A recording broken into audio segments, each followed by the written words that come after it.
Program will begin shortly. Launch sequence. Activate.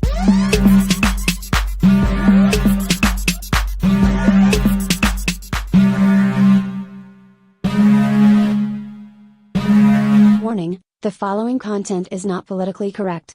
Viewer discretion is advised.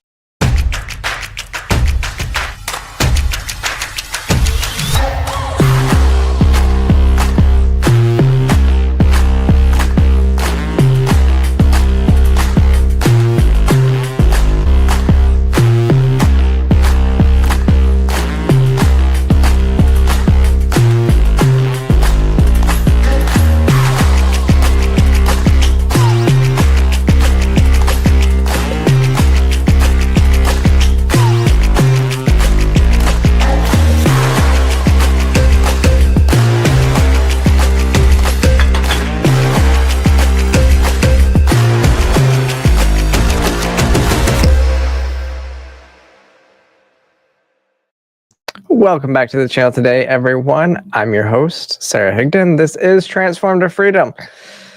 It's been a crazy week, hasn't it? I mean, things are still moving at like a blistering pace when it comes to everything that's going on in the Trump administration so far. All the executive orders, and it's gonna be interesting because right now we're about. I don't know how much further we can go with executive orders alone, right? So at some point we have to pass laws because as we know, like we talked about before, like executive orders can just be reversed by the next administration. They don't have the same power and effect as laws. In fact, when I came on here, right before I came on, we talked there was I just saw some clips from earlier today from New York Attorney General Letitia James telling hospitals not to follow Donald Trump's executive order on transitioning of medicalizing minors for gender dysphoria, right? And I mean, if you watch my video, I did a separate video on this last week because I didn't want to wait to get the information out there. But as we know, like it's a good step forward, but it's not a ban on these procedures. And so, but again, people think it is. People in the comment section on there are frustrating because I'm like, I just want people to know how the law in this country works. I want them to understand that, the supremacy clause of the Constitution does not apply necessarily to executive orders. The president, like, and this was an executive order is not a law passed by Congress. And so state law typically trumps federal or executive order. And again, there was no ban. And even if they did pass this into law, if they pass this into law, all it does is stops federal funds from going to it. So this is the thing is, if these hospitals in New York are going to be caught between a rock and a hard place on this issue, right? So you have, if a hospital receives Medicare and Medicaid payments, then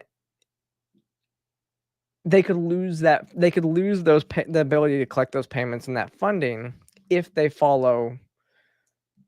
If they follow state law, but they have to follow state law. So basically, what's happening in New York is they're going to be they're going to cut any hospital that's provided this in the first place from they're going to prevent them from receiving any federal funds. So I don't know how this one will shape out, but again, like I talked about in that video, I don't even know if I don't even know if this was, even if this was passed, I don't even think that the federal government could ban these procedures by themselves. This is going to be a states' rights issue because the 10th Amendment allows states to make their own rules. And so unless the federal government is willing to use the FBI or a federal agency to enforce said ban, then it's going to rely on the cooperation of states and state and local governments using their police force, who are not obligated at all to enforce federal law, to do their bidding. So it's going to be in those states where, again, most of the states that would abide by this have already passed bans. And I say this as somebody who I've supported legislation across the country, but I'm also trying to be realistic into what can happen and what can be done at the federal level under our Constitution. And there is that fine line. And so we'll see where that goes. But it's been interesting. It's been difficult. But if you haven't gone and watched my video, like I said, I put that video out on Thursday, doing more midweek content. So make sure you guys check my page every so often, because I have other videos coming out. And I talked about like that executive order, and then I had a video a couple weeks ago talking about being post-trans and what that means to me, and even that came up a lot this week too, and we'll talk about that a little bit later, because the whole notion, and we are starting to still see even myself falling into arguing about language traps rather than anything of substance. So it's still a little bit difficult to move on from, but it's topical in nature, right? As we're seeing stuff going across, and the executive order that came out a couple weeks ago that I think we talked about last week, that had to do with I think we read the executive order, right, where it talked about the federal government only recognizing two sexes, and everything like that. Well, we're starting to see some of the implications of that and ramifications of that this last week, with changing of websites and stuff like that. And I'll kind of get into that a little bit as well, and we can go from there. But yeah, as we and even today, like, and literally things changed like within the last hour of what this show was going to even be titled. If you saw it, I was just going to talk. The title was just going to be Trump issues tariffs on Canada and Mexico, and within the last hour, I think both of them had caved. So we're going to talk a little bit about that, what tariffs would mean if they do get implemented. And really just what some of even my lessons on the reaction to the last couple of days.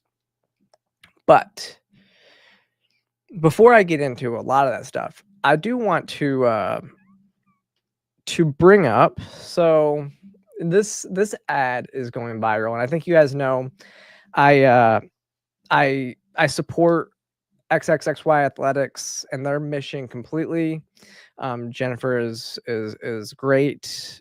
Jennifer Say is great. Their CEO, and they put out this it's as we're coming up to the Super Bowl, this ad that you would hope that more clothing brands and stuff like that would make ads like this, and it highlights what happens when people speak out against the cult, just for saying that males should not compete in female sports. The attack. So I want to share this. They are trying to get this out as far and wide as possible, and so I will share this with you, and hopefully you guys go on to their website, go support the brand, and then and share this with your friends, and note that Nike is one of the biggest players in sports. And honestly, their quality is not that good. Like, this is what I'm noticing. Like, XXXY has some of the best quality that I've seen. I don't actually I have one sweatshirt from Nike that I do like, but it's a zip up hoodie. But it's like a lot of these bigger name brands, they're more expensive and their quality is not nearly as good. XXXY has, I mean, like I said, they're some of the best, most comfortable stuff I've ever worn, and they're doing great, and they're doing great things. So definitely head over there. But I'll play this for y'all. Riley Gaines and Sia Lihili are in hot water over their transphobic comments. And I just gotta say, who cares if biological males play in women's sports? Just be inclusive. Could not agree more. This is just a bunch of fear-mongering from right-wing bigots.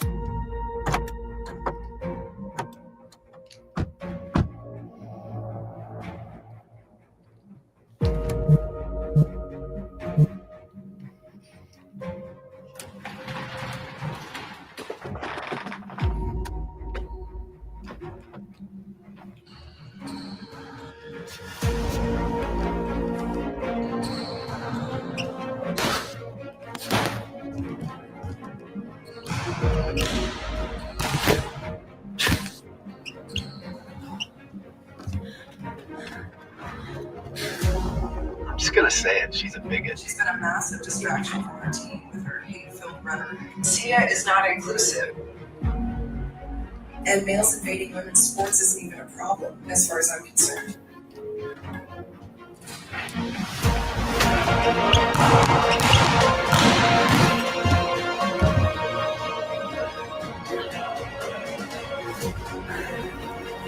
These female athletes just need to work harder. And not blame others for their lack of success. Transpo. As the captain, Sia is very much responsible for these boycotts, which have cost her team a playoff bid. Guess we'll see how Sia handles all that pressure tonight.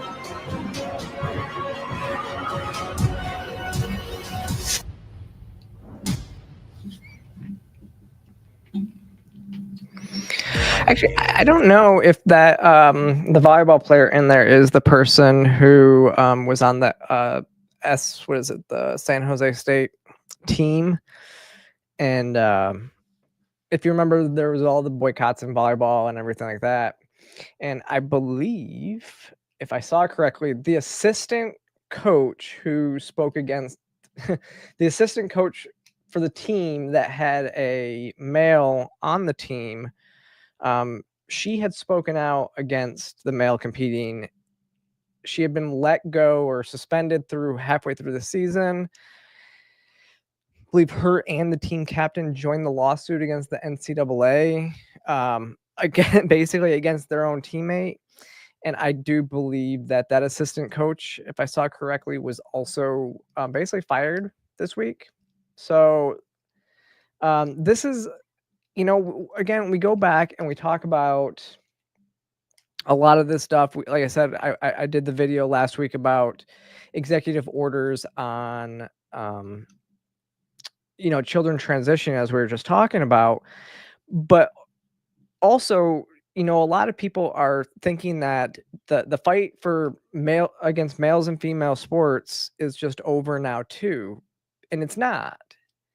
The Title IX rewrite failed, and so for the most part, scholastics, so K through 12 and public universities, have their rules are going to now be in line with Title IX, which says that males can't compete in female sports.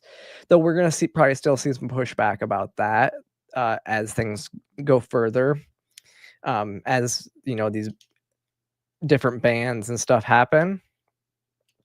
But private universities can still make their rules unless they compete in the NCAA. But again, the NCAA is being sued because they won't take a stand on this. I did a video on that about a month or two ago. And every other organization, so like even USA Athletics, which would be oversee all Olympic sports, so USA Olympic teams, they're private organizations. The IOC, the International Olympic Committee, is a private organization.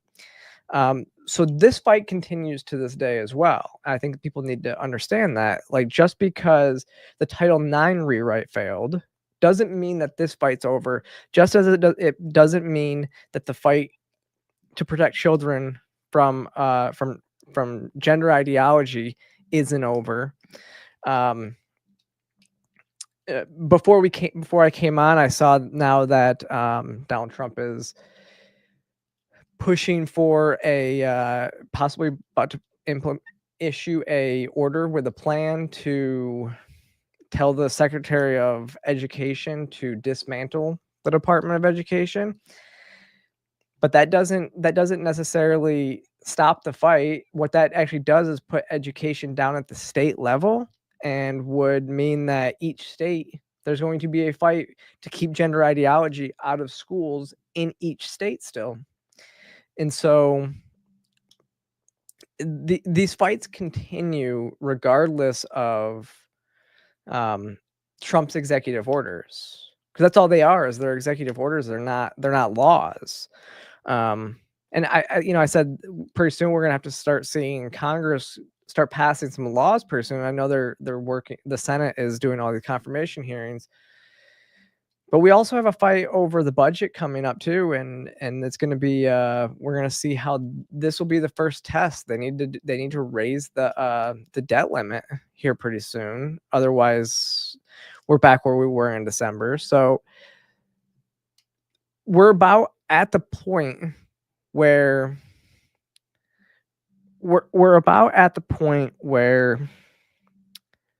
Trump's executive orders are about as extended as they could be. And a lot of what he's done, I agree fully with. But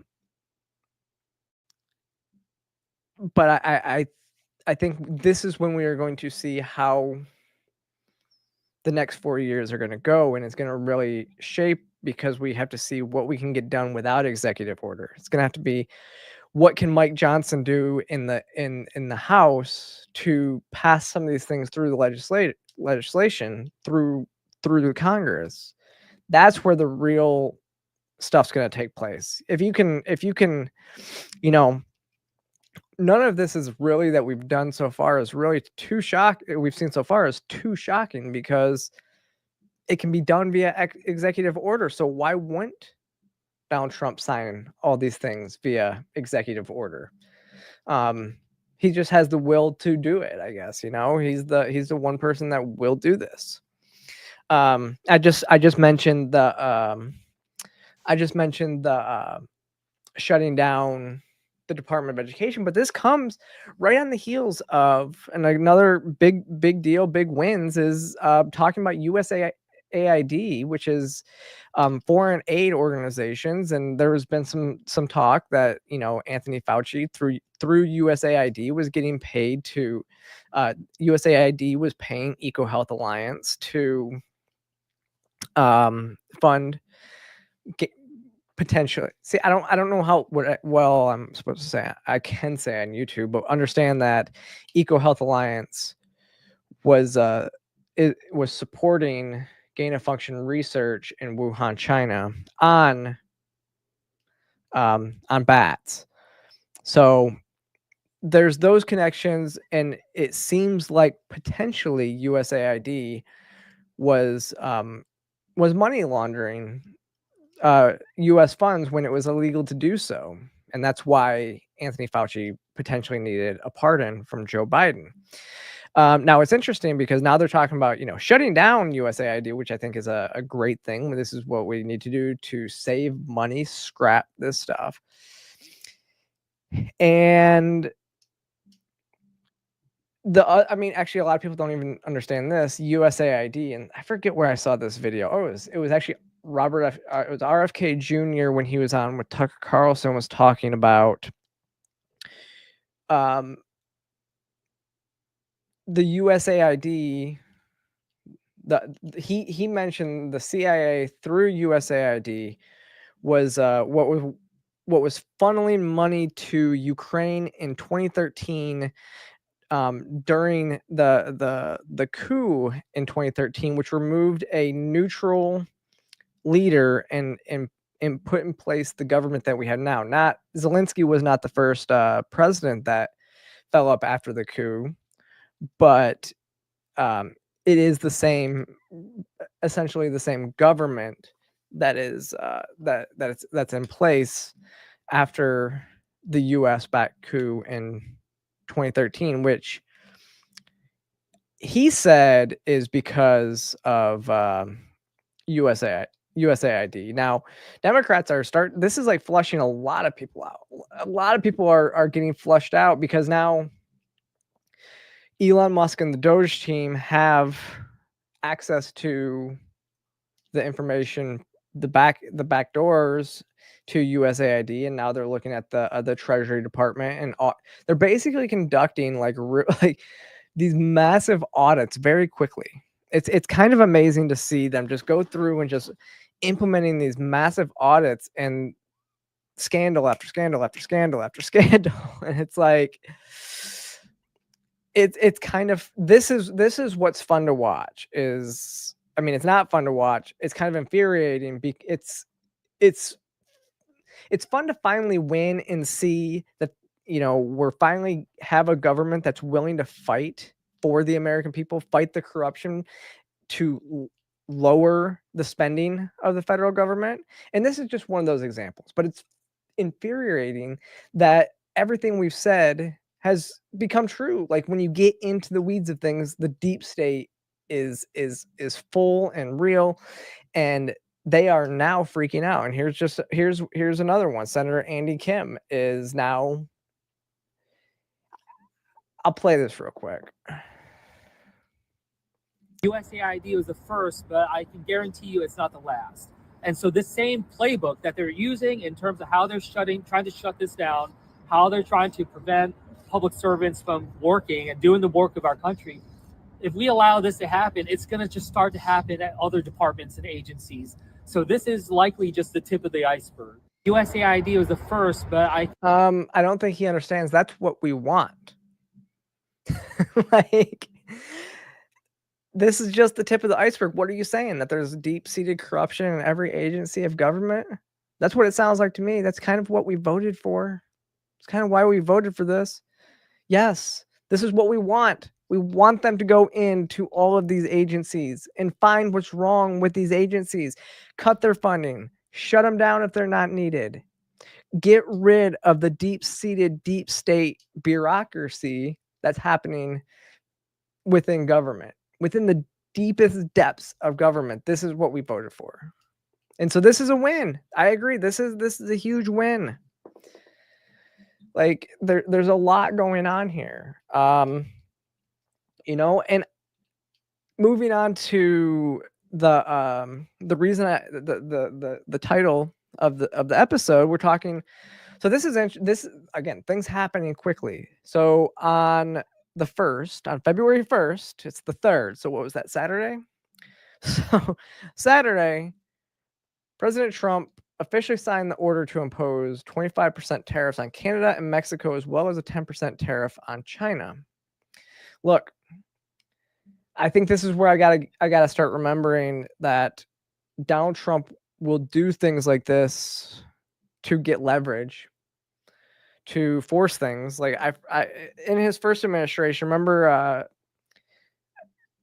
Fire and Fury, when talking about telling the leader of North Korea, Kim Jong-un, that if he didn't stop doing acts of aggression, then they would see the fire and fury like they've never seen before, and that led to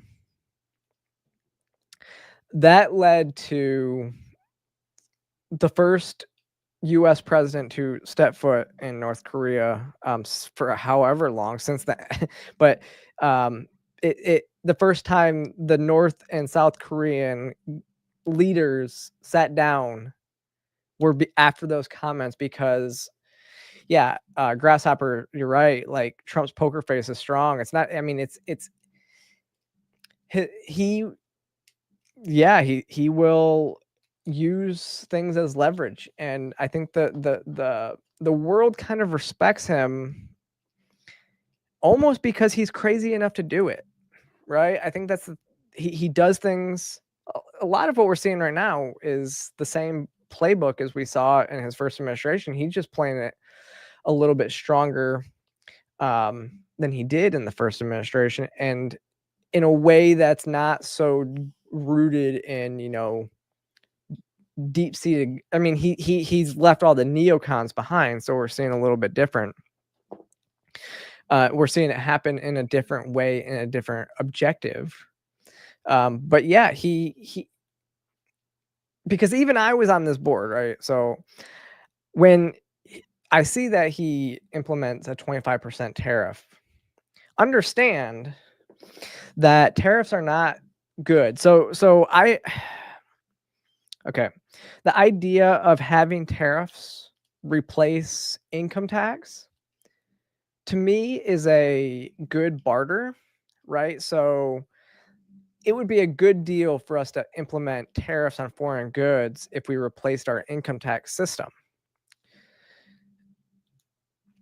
But you don't implement tariffs when you haven't when you haven't lowered taxes. You see what I'm saying? Like, you have to do the taxes first, which needs to be done through Congress, but you have to do the taxes first and then the tariffs later. You know, you can't implementing tariffs without tax cuts. To basically, you have to have the tax cuts to offset the increased cost of tariffs, because tariffs do cause inflation. There is a pass-through cost, and we get a lot of our energy, a lot of our oil and energy from Canada. So, and also not even just from Canada, we have oil reserve. We have oil that we have a lot of oil in Alaska, but we run that oil through pipelines through Canada. And so if we're running basically, if we get into this trade war with Canada, they can turn off the spigot and cut off us from being able to send our oil to our refineries in Texas. They can cut off that relationship right there if they're not getting anything, if they're not getting a benefit out of it. So they could cut that off. That's natural gas that we're using up there, but we also do import a lot of oil from Canada. So we have a lot of our own oil reserves, especially up in Alaska and stuff like that, but we kind of need the pipeline, right? And I think that's one of the reasons why Trump wants, I think he's trolling a lot when he's talking about making them the 51st state, because I don't think we would want Canada to be the 51st state. They are too leftist, and a Republican would never win again if we were Canada. So I don't think we would want them to be a voting bloc in the US, but I digress. I think a trade war would be extremely expensive for the US. I think that I don't think a lot of people understand how tariffs are. It's interesting. They do know that tariffs are a pass-through cost, but they continue to push these ideas, right? But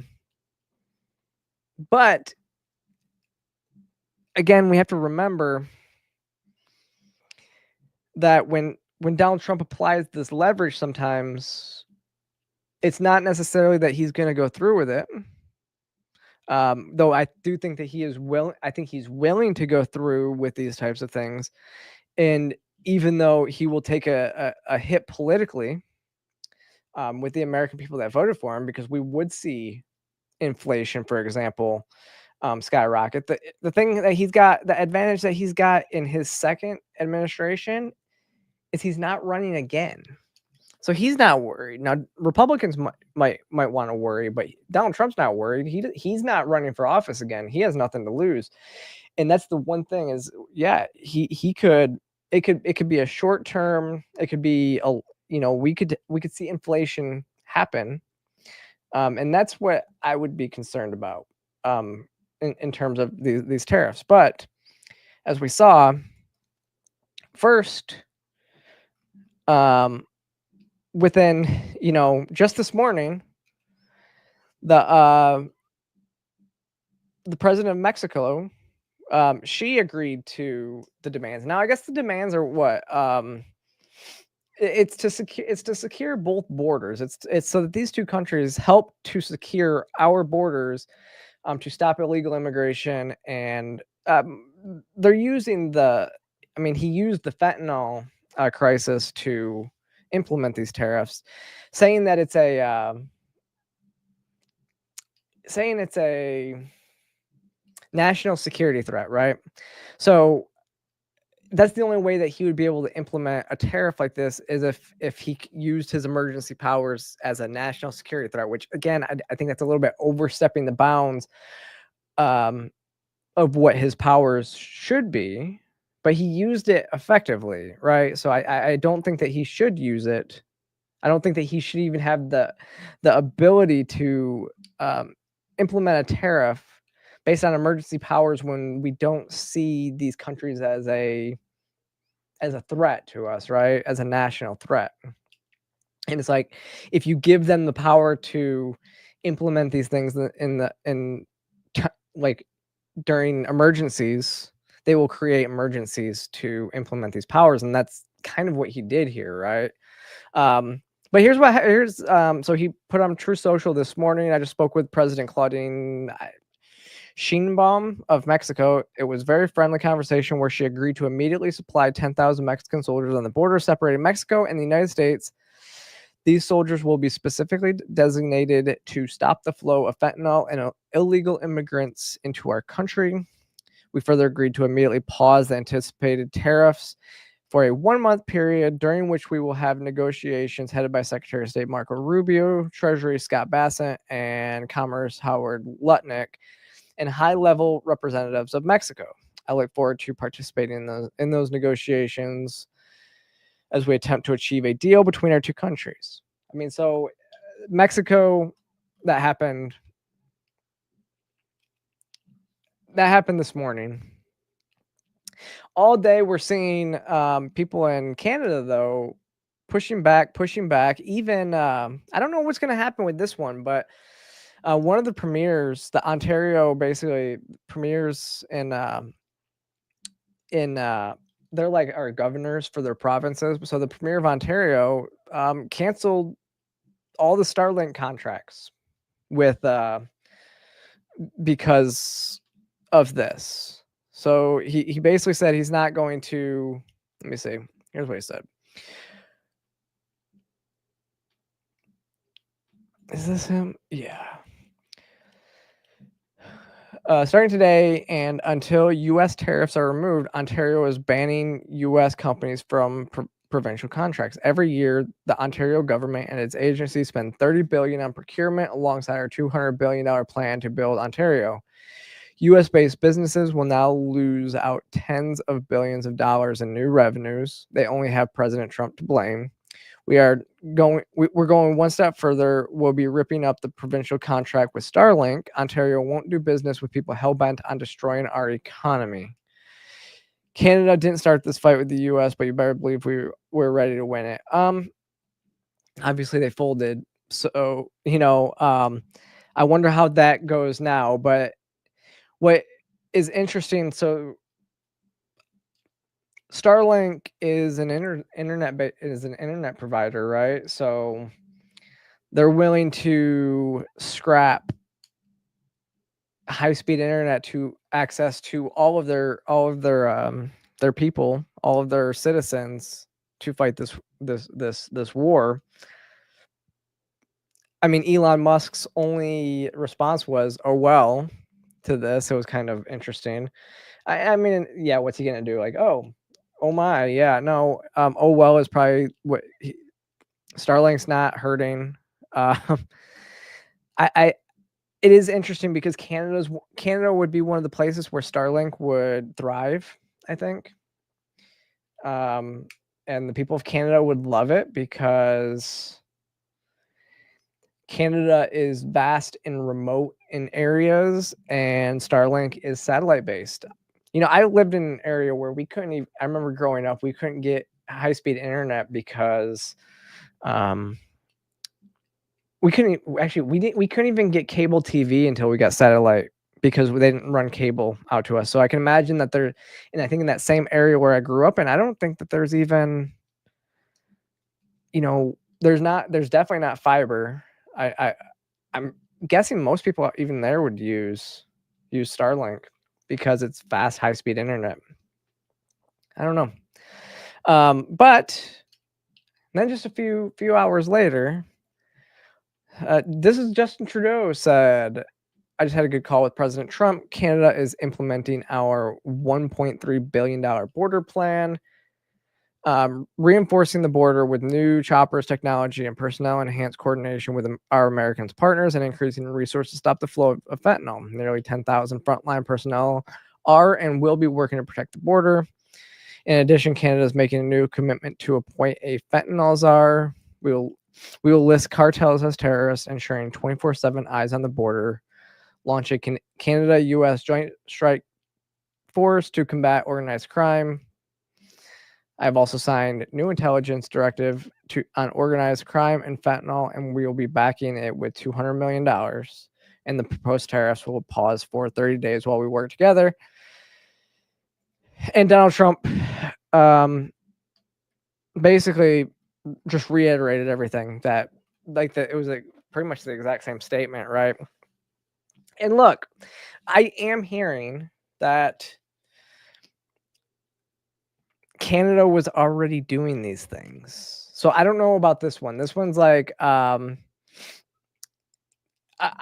hearing that, yeah, Canada was already, like he said, we are moving forward basically as we were going to with our border plan. So they had a border plan in place in Canada. So I don't know if it was with everything else that they were doing, but it is interesting now that there's going to be this U.S. Joint Strike Force to do this, and it's all based on, all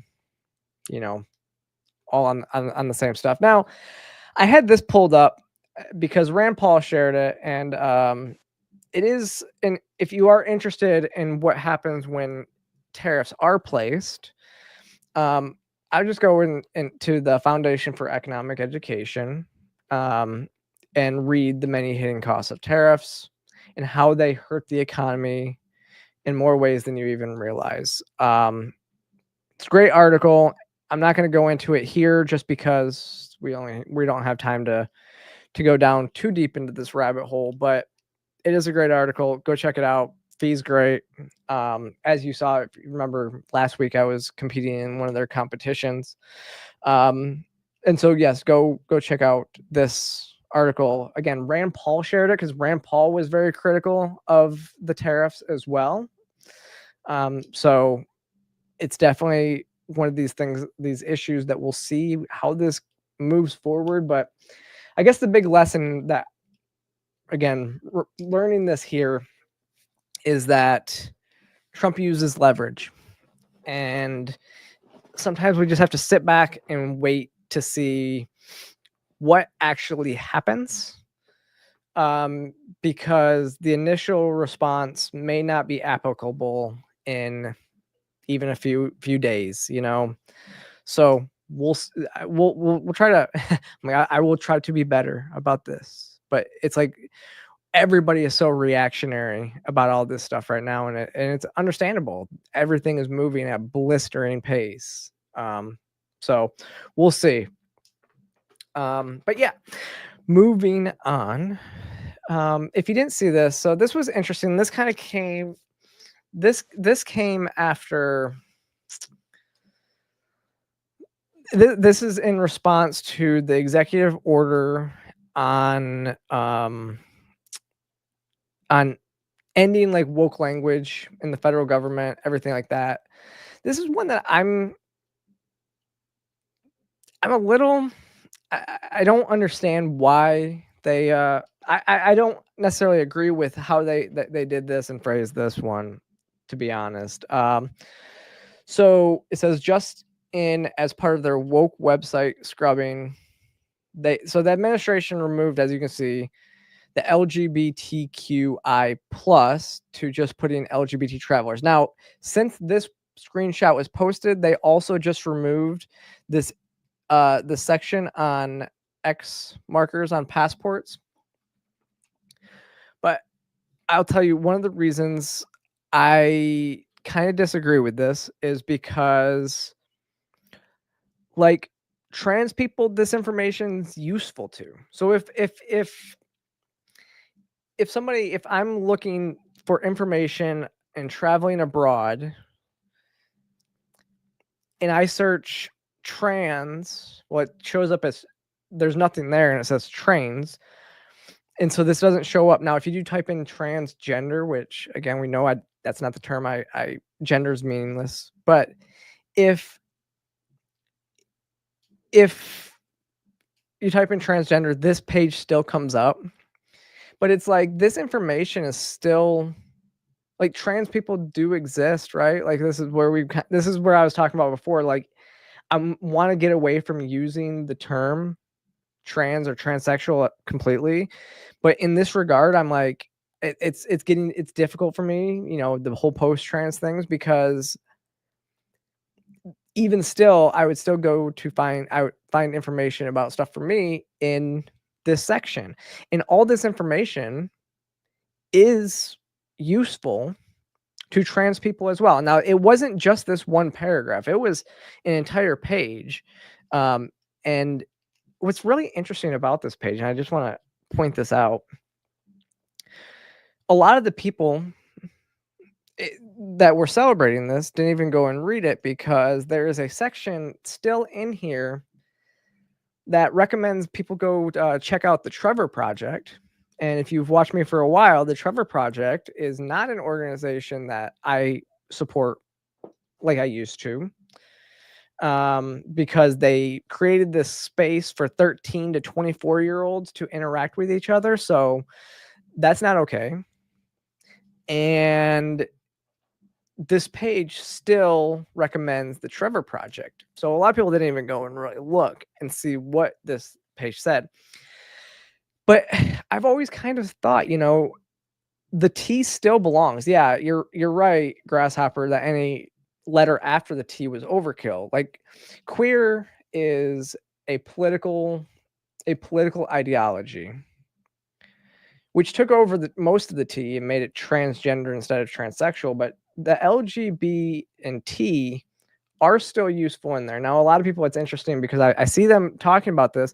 Like, this is some validation that the LGB, like this is like validation of the ending of the marriage between the LGB and the trans community. Like, it's kind of ironic that people think that the government is the arbiter of who is involved in a community that was established to fight against government. Like, I mean, think about that for a second. The LGBT community was established to fight against government, right? And people would say, well, LGB is sexuality and the T is identity. But a lot of people don't want to understand. I don't think a lot of people understand why. In fact, I know most people don't know why the T was added in the first place. And I will explain it. I actually don't know if I try to explain this to people and they don't want to listen to what you say. So the reason why they were added and why it was connected in the first place, right? Because as a trans person, no matter the relationship that a trans person is in, it's always going to be seen in some way, shape, or form as a gay relationship. Now, I'm bisexual, so I fit in the LGBT either way, right? But I still think that the T belongs in there, because here's why. Let's just say me. Let's not use me, because people would say I don't pass. That's fine. But say you have, let's go with like Blair White, a passable trans person who I think by most accounts everybody would say passes as a trans person. So if somebody like that looks like Blair White is in a homosexual relationship, meaning she would be in a relationship with a man, which she is, but in a relationship with a man, that is a homosexual relationship, right? So that would technically fall under the G. However, if you saw Blair White, if you didn't know who Blair White was, and you saw her with a man on the street, generally the perception would be that that is a straight relationship, right? Because that you would not, unless you know the person, that would be seen as a straight relationship, even though it's not, it's a homosexual relationship. It would be seen from an outsider as a straight relationship. However, somebody looks like Blair White and is dating a woman. Technically, that doesn't fall under LGBT, right, or LGB, right? Because it is a heterosexual relationship, so it's not a lesbian. It's technically not a lesbian relationship. However, the discrimination part, and this is why the LGBT was established early on, anyways, was to fight discrimination, and gay bashing and everything like that. That person, to the outside world, again, if you don't know that person, it would be seen and discriminated against like a lesbian relationship, even though it's not, right? So no matter what relationship a trans person is in, they're always going to be seen at some way, shape, or form as a gay relationship in some regards. When it came to the fight for gay marriage, it completely depended on what state you were in and what your documentation, what your birth certificate said. So a lot of states you couldn't change your birth certificate at all, and then others you had to meet very strict requirements of surgeries and hormones and all that stuff to change your birth certificate. So depending on what state you were born in, depending on whether you could get married to a man or a woman. You could get married to one, but it just depended on what your birth certificate said. Because if your birth certificate said female and you were trying to marry a female, you wouldn't be allowed to. So there were the same discriminations. Now, let's look at, so Buck Angel's married to a woman. If you don't know Buck Angel, you think that his relationship to his wife is a straight relationship, right? Because it looks like a man with a woman, even though it's a homosexual relationship and it is technically a lesbian relationship. Same with somebody like Marcus Dibbs, who I don't know if still is, but in a relationship with a man. So technically that's a heterosexual relationship, right? But if we were living back in the 90s, they would still receive the same discriminations and potential gay bashing as gay couples would.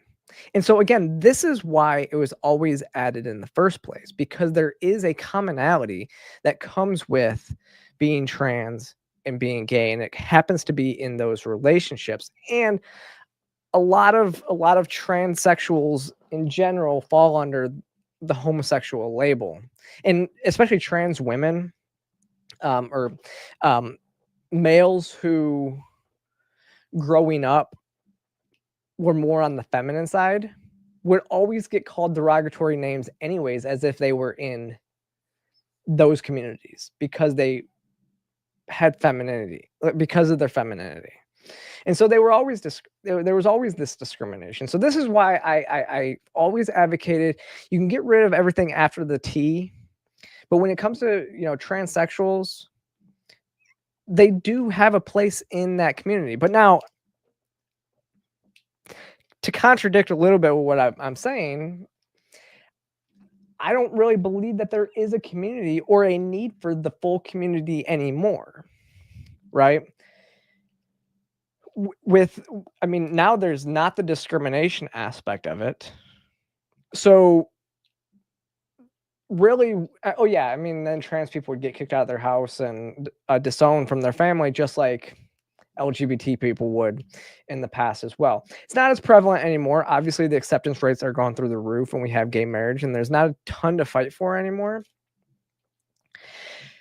But it always begs the question, like, why then now is LGB even still together, right? Think about this, like, and I know there's a pretty there's some people, like, people would say, you know, like a lesbian has more in common with a straight man than a trans person, but not necessarily with a trans woman who dates women. They wouldn't have, they would actually probably be closer to relationship to that, because they have, I mean, but also they have literally nothing in common with gay men, like nothing in common with a gay man. So like a lesbian would have nothing in common with a gay man other than the fact that they are both same-sex attracted, right?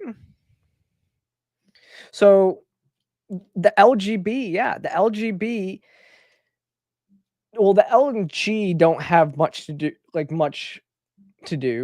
common with each other. Obviously, I mean, in bisexuals, they don't really like bisexuals very much because, especially in the lesbian community, a lot of times bisexuals will tend to fall into a straight relationship. Will generally fall into that straight relationship.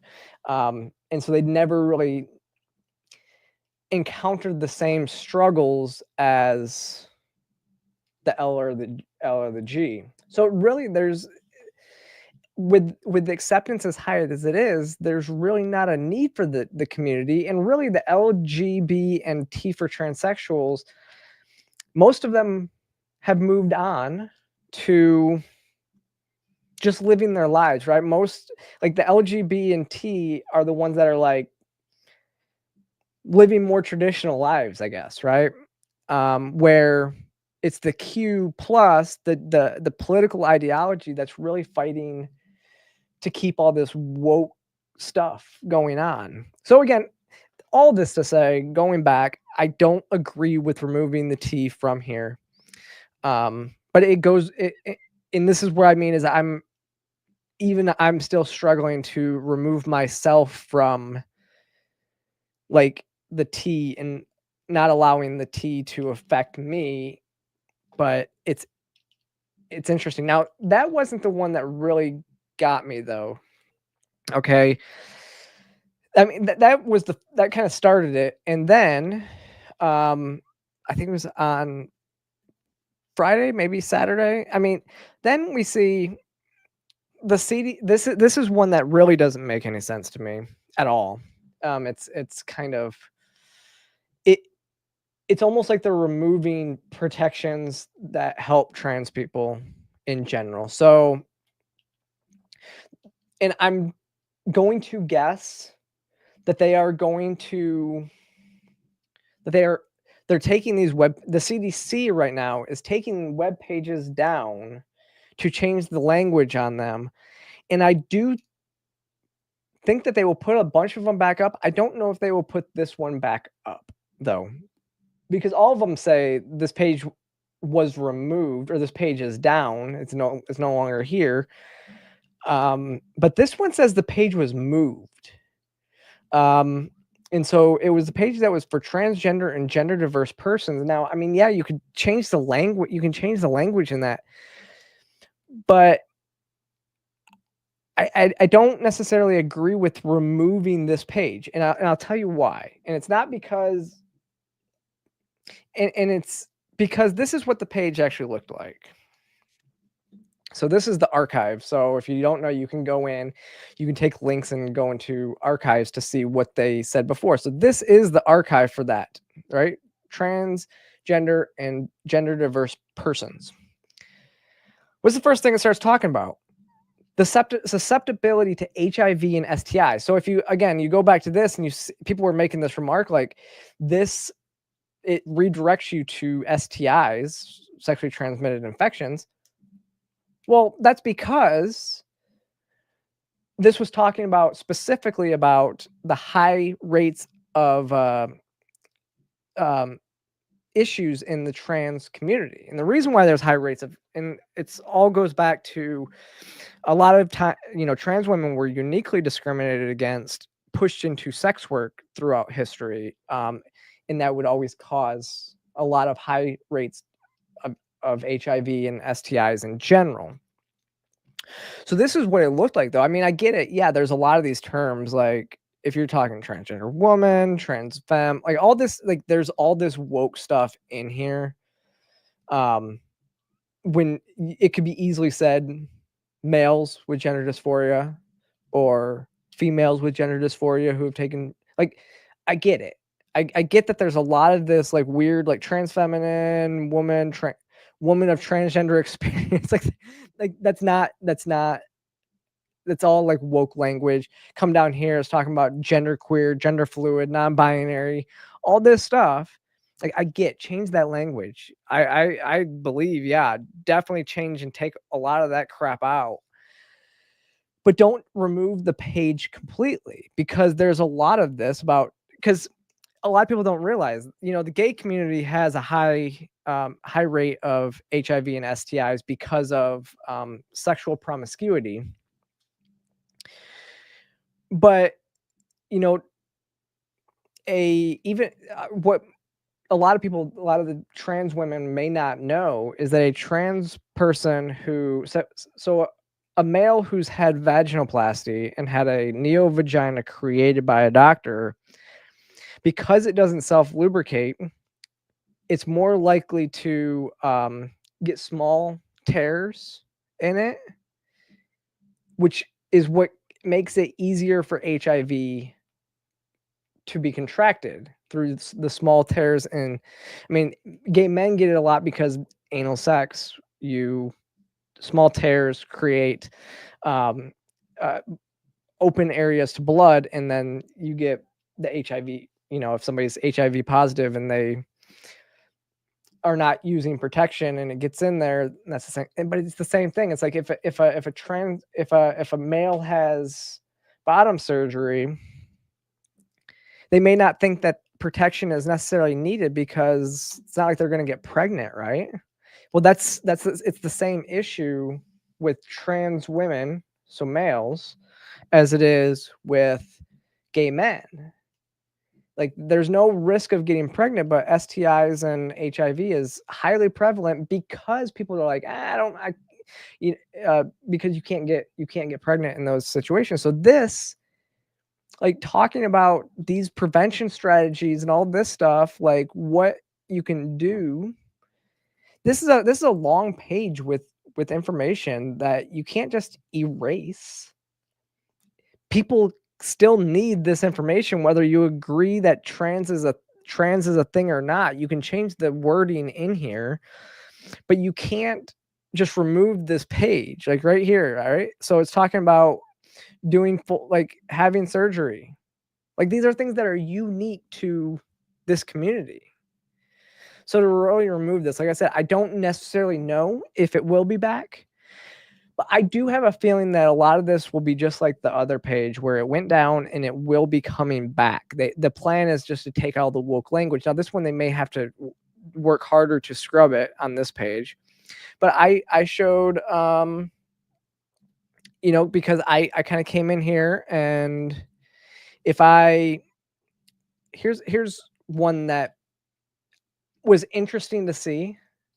So I started doing some digging. So this one that was so one that they took down was fast facts, HIV in women, not trans women, just women. So HIV in women, if you click into it, I have again, this one's taken down, but I look at the web archive of it, and it's talking about, there was no talking about data from 2015 to 2019, but talking about fast facts about women getting HIV, which is not necessarily something that we see a lot of women getting HIV, because again, it's generally women, like heterosexual couples protect themselves better because there is a risk of pregnancy. But 34,800 estimated new HIV infections in the United States in 2019. 18% of those, so 6,400, were among women. And I think the reason why they removed this, I do believe that they, let me see. Oh, but I mean, it's talking about why heterosexual contact is still 84% of them. Drug use is 16%, and then other. And I think that they may have removed it just because it has this link right here to fast facts, HIV, and transgender people. So like they're removing these types of things. Now I think that this will probably be put back up, just like the travel website was taken down while they were making the changes and then put back up. Another one though that was interesting, and I don't know why I don't think I went back, but this one just says cdc.gov/healthy youth. See, so why is healthy youth taken down? Now I can imagine, like I said, I didn't actually go onto the archive on this one, but I can imagine that it's because healthy youth talked about kids being treated for gender dysphoria, and that's why it would be taken down. Now they're probably going through to scrub that data, and then this will be back up, which I would assume that a lot of it is, but you can't just erase the whole trans community from this data. It's still useful information that people need, right? So, and it's information, whether you agree or disagree on people, transitioning as an adult or taking hormones to appear as the opposite sex as an adult, you shouldn't take away the information that will keep them safe and healthy. The same with even the travel abroad stuff. They removed the whole idea of an X gender marker on there. But as we talked about last week, the State Department or the White House said that they're not going to be like, the only way that you would have to revert back to your old sex is if you got a new passport. And so there's going to be people with X gender markers that information could be on there. You have to give information while people are still in that area, and then phase out the need for that information. But people that take that this stuff applies to need this, should be getting this information. And going back to like the whole like LGBT drop the T movement. So Gabby B talked about this, and this is true. It's like the TQ are dragging us down, and then the gays, like the gays. This is the gays, right? So if you're in this LGBT drop the T and you're not, and you're blaming, you can't blame all of this on the T's. And this is again why, yeah, Gabby's right. Maybe we just and not be part of this community anymore. Because, and this is what I said in my video, the post-trans video, is I've never been welcomed in that community. I've actually been like I have a lot of lesbian friends. I have a lot of gay friends because from doing this type of activism, this advocacy, I should say, working with log cabin Republicans and stuff like that. We need the community, like working with these organizations. I like working with them because we have a common goal. But at the same time, like we're kind of ostracized from the community anyways. Like in their it feels like a lot of times they ostracize me from the LGB because I've taken hormones and I've taken these steps and I have gender dysphoria. I feel like I've been ostracized a little bit, even though I fall in the bisexual category. It doesn't make sense that I fall into this category and they want to, and then they still treat me like I don't belong there, even though I am, like, I fall in the category. But at the same time, Gabby's right. Like, why is there even a community? I don't know. All right, we've hit the top of the hour. I do want to kind of just talk about this for a second. If you saw last week, was the helicopter crash over DC, and we're praying for all the families of the 66, I think is what they said. So a military Black Hawk helicopter crashed into a airplane that was landing at the DCA airport, so Reagan International Airport in DC, one of the busiest airports in the world.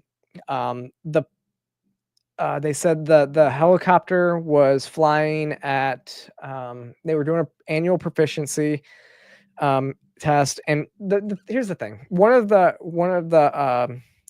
female co-pilot, I'm gonna say co-pilot, they withheld her name, they scrubbed her social media, and I honestly think for good reason, because DEI, like, everybody's screaming DEI hire, who don't really understand how the military works, saying that, you know, they're basically without any cause saying that this person was a DEI hire. Listen, everything says that she wasn't. We don't even know if she was the one piloting the aircraft. So in a Black Hawk helicopter, there are two pilots that can have control over the aircraft. They both have the same controls, mirrored controls on both sides. There was I believe a CW2 with 1,000 flight hours. And then there was this this woman, she's a captain. She had 500 flight hours, which seems reasonable, to be quite honest. That seems like quite a bit. That seems like a lot of flying. So people don't, and then, but people want to go and say that she didn't have a lot of experience, right? Now, so the whole thing with, the DEI assumptions is starting, like, if you're throwing DEI out there for anything, for everything that you see, like, if it's just as bad as the left calling everything racist at this point. Like, you're making DEI meaningless because everything's DEI. If it's anything but a straight white man, you're claiming DEI, right? And while DEI in and of itself is, racist and sexist, claiming that everything is handed to people because of DEI is also racist and sexist. And all this stuff, right? And I think a lot of it comes with, yes, I understand why people want to claim DEI for everything that goes wrong, but it's not the case. Just throwing it out there. Like I've said before, like I've mentioned this before. I said affirmative action ends up harming the people that it's meant to help, and DEI is the same way.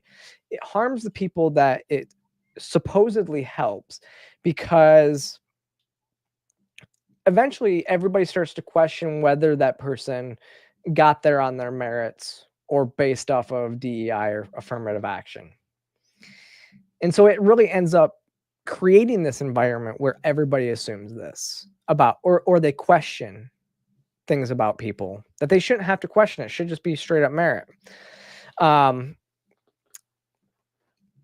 this person, she graduated in the top 20% of all cadets in from the university. So all 20% of cadets across the country in 2019 when she graduated from college.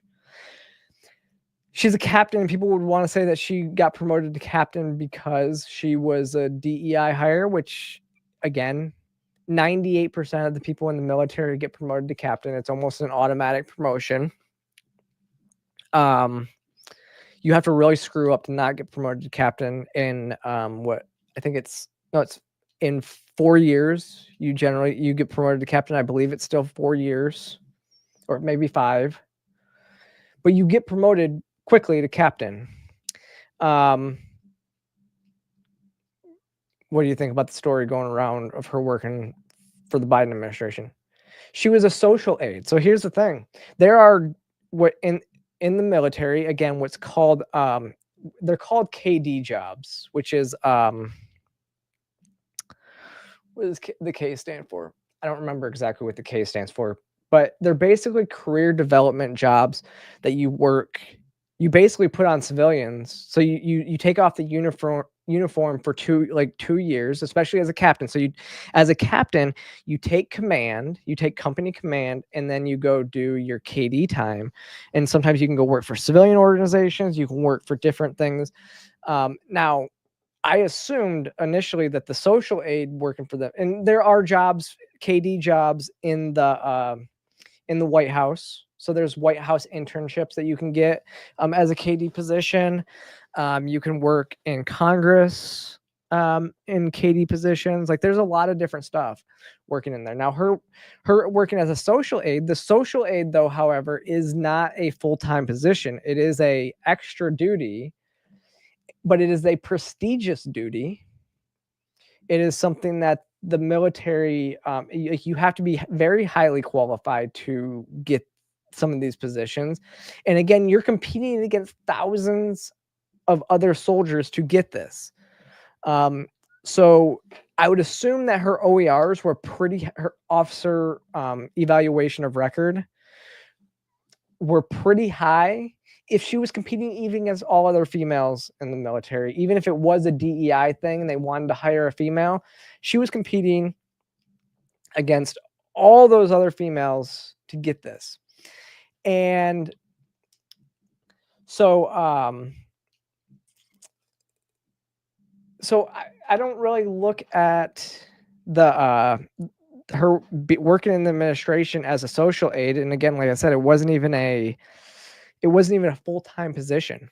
It was a prestigious position. And so she probably was pretty good. Now, when you look at the flight hours, I looked it up to get to when you pass as a lieutenant, when you get out of to get certified as a pilot, as a full-time pilot in the military, you end up with, what did it say? I think it was 150 to 200 flight hours when you graduate from school, which is, so for her to have double that, she flew quite a bit. Now, that's pretty standard, right? So like when I went to airborne school and then served in the 82nd, you come out of airborne school, you get 5 jumps from a high performance aircraft. And then some people never get any more jumps. They end their career with 5 jumps because they don't serve in an airborne unit. When I went into the 82nd, I was pushing. I could have just stayed to stay jump qualified and only jumped every quarter and stayed on had jump pay and hazard pay, or the jump pay and everything. Could have just done it every quarter. But I was pushing to get jump master certified so I could take company command, because I was a captain at the time. And you need 12 jumps to get to qualify for jump master school. So you need to basically a little bit more than double. So in 2 years, I ended my Army career with 10 jumps out of a high performance. I ended my military career with 10 jumps out of a high performance aircraft, because on the 10th one, that's basically when I tore my rotator cuff and couldn't jump anymore. And that was kind of my done with the military. I'm just going to get out. Kind of put a stain in my view, because I was first time I really had to deal with government run healthcare was at that point. And I tore my rotator cuff, or I think I tore my rotator cuff, but they didn't do an MRI. They just sent me to physical therapy, and it got better, but it wasn't good enough to continue to feel good. It still hurts. I was like, you guys gotta, like, they could have just done a MRI and then possibly had surgery on it, but they didn't do that. So, but I say all that because we don't exactly know what happened. We don't know who was actually piloting the aircraft. There was 2 people responsible for it. And so we need to wait until the investigation takes place. Next, what we are starting to see, people need to stop spreading fake news because it's getting bad that after every single tragedy in this country, people start to look specifically and claim that it was a trans person. That's what happened with this instance. It happens, and then people come out and they claim it's they look through the unit and they see that there is a trans person in this unit that flies, and then they just immediately start throwing it out there. Now, it was Matt Wallace. If you're following Matt Wallace on X, I don't know why you're following him, because he's like one of the biggest spreaders of misinformation and one of the biggest engagement farming accounts on X. So take that as you will. And he was the first. Thankfully, with Grok, you can see now. You can see who's the first person to spread it, and it was him. He was the first person to spread the story. But yeah, so they said, like, this person spoke out and was like, I'm being named as one of the pilots. It's not me. Like, and also, now this person wasn't the first person to spread it, but people are trusting an account called Fake Gay Politics. Really? Like, this is where you're getting your information from? Come on, people. Let's be better. Let's be better than that. But yeah. I'm going to close it out here. I want to close out with, right now we're waiting for Tulsi Gabbard, RFK Jr., and Kash Patel to get a vote to be appointed to their positions from the Senate. And it sounds like, last I heard, is they possibly could be. But I just want to play this clip from Tulsi. I'm going to close it out with this clip from Tulsi because she just destroyed it. This is her opening statement for her hearing, and she nails it, and she is ready to take on the deep state where it stands. And she just, like I said, she nailed it. So here we go. I'm going to play it. I'm honored and grateful to President Trump for his trust and confidence in nominating me to serve our country as the Director of National Intelligence at a time when trust in the intelligence community, unfortunately, is at an all-time low. Chuck Schumer admitted a few years ago, quote, "You take on the intelligence community, they have 6 ways from Sunday at getting back at you." For too long, faulty, inadequate, or weaponized intelligence have led to costly failures and the undermining of our national security and God-given freedoms enshrined in the Constitution. The most obvious example of one of these failures is our invasion of Iraq, based upon a total fabrication or complete failure of intelligence. This disastrous decision led to the deaths of tens of thousands of American soldiers, millions of people in the Middle East, mass migration, destabilization, and undermining of the security and stability of our European allies, the rise of ISIS, strengthening of Al-Qaeda and other Islamist jihadist groups, and strengthening Iran. Here are just a few other examples. The American people elected Donald Trump as their president not once but twice, and yet the FBI and intelligence agencies were politicized by his opponents to undermine his presidency and falsely portray him as a puppet of Putin. Title I of FISA was used illegally to obtain a warrant to spy on Trump campaign advisor Carter Page, using a Clinton campaign-funded false dossier as their so-called evidence. Biden campaign advisor Tony Blinken was the impetus for the 51 former senior intelligence officials' letter dismissing Hunter Biden's laptop as disinformation, specifically to help Biden win the election. Former DNI James Clapper lied to this committee in 2013, denying the existence of programs that facilitated the mass collection of millions of Americans' phone and internet records, yet was never held accountable. Under John Brennan's leadership, the CIA abused its power to spy on Congress, to dodge oversight, lied about doing it until he was caught, and yet has never been held responsible. Under Biden, the FBI abused its power for political reasons to try to surveil Catholics who attend traditional Latin Mass, labeling them as quote unquote radical traditionalist Catholics. Personally, just 24 hours after I criticized Kamala Harris and her nomination, I was placed on a secret domestic terror watch list called Quiet Skies. Sadly, there are more examples. The bottom line is this must end.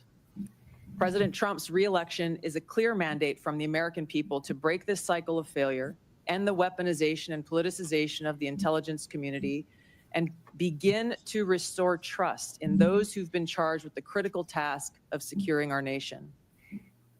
If confirmed as DNI, I will do my very best to fulfill this mandate and bring leadership to the intelligence community with a laser-like focus on our essential mission. So yeah, I mean, that was, and she killed, I mean, all of them did very well in their hearings. I mean, you can just, they were long, so it's not like I can play a ton of stuff from them. And there was, but now we're just waiting, like I said, to see if they get confirmed, and hopefully they do. All three of them. I mean, I don't know where I stand on like Kash Patel, but the right people hate him, so I kind of like him, you know. that's where I stand at. I think he is one that will end the deep state corruption. He will expose what we want him to expose, what we voted for. I think Tulsi is the perfect person for the DNI position. RFK Jr. making America healthy again. This is the coalition that I voted for. Like I said, I think I said this last week. I didn't vote straight up for Donald Trump. I voted for the coalition of people that he surrounded himself with. And that includes these three people. So they need to get them all three confirmed. So, all right, y'all. Thank you so much for joining me this week. I truly, truly appreciate you guys showing up every week and supporting me. But if you haven't yet, click that like and subscribe button below. Follow me across all social media platforms. And I'll see you next time.